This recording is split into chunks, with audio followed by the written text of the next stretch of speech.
le mot exceptionnel me gêne un petit peu. En fait, c'est des situations qui sont possibles en été. On a plein d'exemples par le passé d'été pourris, c'est pas nouveau. Après, les quantités d'eau qui sont tombées sont remarquables cette année, puisqu'en fait, on a la deuxième valeur, en tout cas, dans beaucoup de postes, c'est la deuxième valeur après 2014, qui était quand même une référence, donc c'était assez récent.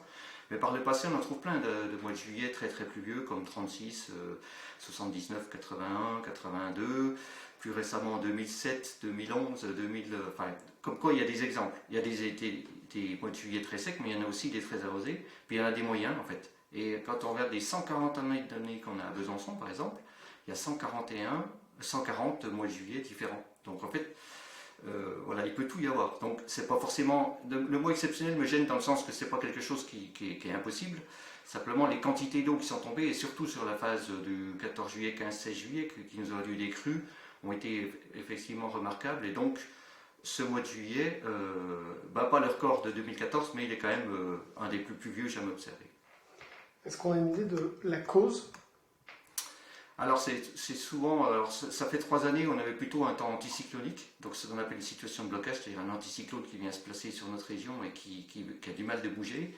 Là cette année c'est pas la même chose, c'est ce qu'on appelle une dépression d'altitude, on appelle ça une goutte froide aussi en langage technique, qui s'est isolée sur le nord de l'Europe et qui est toujours là, et qui est là, positionnée là pratiquement depuis le mois de mai, et qui a du mal de bouger. Et puisque c'est à nouveau de l'air froid qui descend sur la France, mais en même temps, pour le moment, c'est de l'air chaud qui remonte sur la Grèce avec des périodes.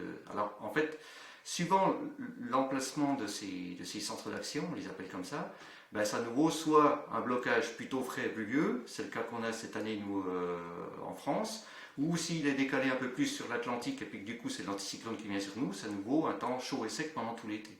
Et ça fait effectivement 4 années de suite où on a une situation de blocage où on n'a plus cette alternance de beau temps et de pluie, mais soit du beau temps, soit de la pluie. Est-ce que pour donner une bonne nouvelle aux agriculteurs, on peut s'attendre à ce que ça s'améliore sur le mois d'août?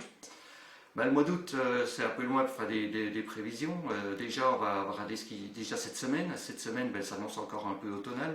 On va dire, carrément utiliser le mot parce que c'est encore un temps frais et relativement arrosé et pluvieux. Même si les quantités ne sont pas énormes, mais bon, c'est pas du beau temps. Et puis ça s'améliore progressivement. L'anticyclone a l'air de faire une petite poussée, au moins temporaire, pour la semaine prochaine, donc avec des conditions nettement plus favorables, du soleil et puis des températures presque agréables à 25 degrés. C'est pas très grande chaleur, mais c'est quand même beaucoup plus agréable. Au moins la semaine prochaine. Et puis après, ben, on verra, mais pour le moment, il n'y a pas de signe ni dans un sens ni dans l'autre.